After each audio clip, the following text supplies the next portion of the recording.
नमस्कार. मागील 2 वर्षापासून ज्या प्रकारे बिहारमध्ये जगप्रसिद्ध असलेलं बोधगया हे बौद्धांचं तीर्थक्षेत्र हे 1949 च्या ब्रिटिश कायद्यानुसार पंड्यांच्या ताब्यात गेल्यामुळे स्थानिक भिक्षूंचा व तसेच जगभरातील भिक्षुंगाचा खूप विरोध होते आणि त्याच पार्श्वभूमीवर आज आपण बौद्ध महासभा धुळेच्या वतीने या ठिकाणी एक दिवसीय आंदोलन करत आहोत. त्या संदर्भात आपण जाणून घेऊया.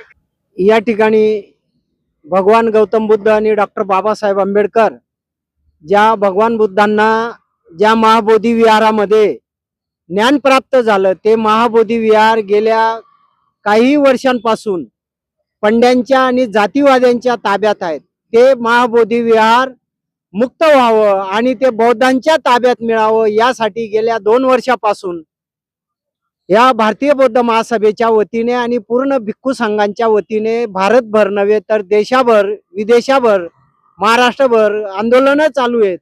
आणि भारतीय बौद्ध महासभेच्या वतीने महाराष्ट्र राज्याच्या शाखेच्या वतीने प्रत्येक जिल्ह्यामध्ये आज रोजी हे आंदोलन चालू आहे.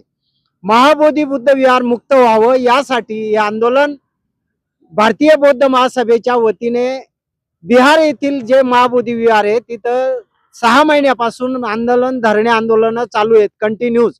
आणि म्हणून धुळे जिल्ह्याच्या वतीने आपण या जिल्ह्यातून भारतीय बौद्ध महासभेच्या माध्यमातून आणि दी बुद्धिस्ट सोसायटी ऑफ इंडियाच्या माध्यमातून आपण आज इथे वरिष्ठांच्या हुकुमाप्रमाणे या धुळे जिल्ह्यात आम्ही हे धरणे आंदोलन 1 दिवसाचं करतोय. आणि ज्या जातीवाद्यांनी ज्या धर्मविरुद्धवाल्यांनी हा महाबोधी विहार ताब्यात घेतलेला आहे त्यांच्यापासून मुक्त व्हावं आणि त्या बुद्धांच्या ताब्यात द्यावं यासाठी हे 1 दिवसीय आंदोलन आहे. जय भीम, जय बुद्ध, जय भारत. बुद्ध विहार हे कुठे कोणाची खाजगी प्रॉपर्टी नाही, ही एक समाजाची अस्मितेचा विषय असतो आणि या अशा प्रकारे या चुकीच्या पद्धतीने ज्या प्रकारे आज बुद्ध विहार या पांड्यांच्या ताब्यात देण्यात आले हे अत्यंत चुकीची बाब आहे. आपण पाहू शकता की अशा प्रकारे आपल्या समोर बुद्धिस्ट सोसायटीचे काही कार्यकर्ते यांनी आपली भूमिका मांडली. मी जिंद्र सामान्याचा आवाज. जय भीम.